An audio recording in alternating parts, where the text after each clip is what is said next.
ko sun fi uku.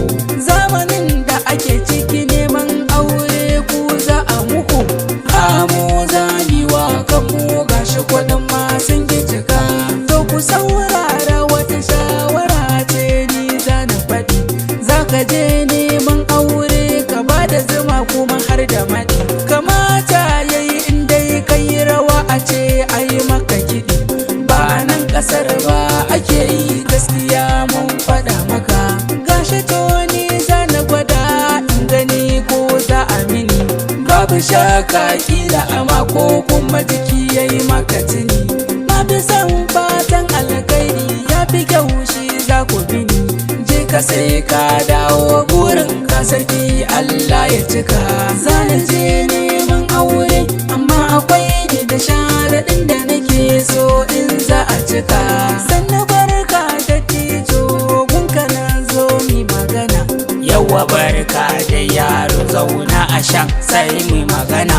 Baba na san ku fulani kuna da kunya gun magana, haka ne ba karya in mun alkawar ai za mu shika. Shi yasa na zo gunka domin kana da ya tayi mini, Hajara ko kuma Madina Ladidi ce ta yi mini. Ni da ita mun gaisa kwarai kuwa ta faɗa mini, in kana so shi kenan ɗan saurayi ni zan baka. Babu shakka na gode amma akwai karamar magana, za ka ban garke 20 na shanu babbar magana. Saboda in na aure ta ci da shanta za ka tuna, duka ya dawo min kaina ba abin da ya dame ka. A'a ni ba za na iya ba, ka je gaba ɗan zamani, banda tsabagen iya shege mai ka zo nan za ka mini. Tunda kai ba za ka iya ba can gaba wasu za su mini, je ka na yi ma fatan sa'a ko ka sha shegen duka. Zana je neman aure amma akwai ni da sharaɗin da nake so in za a cika.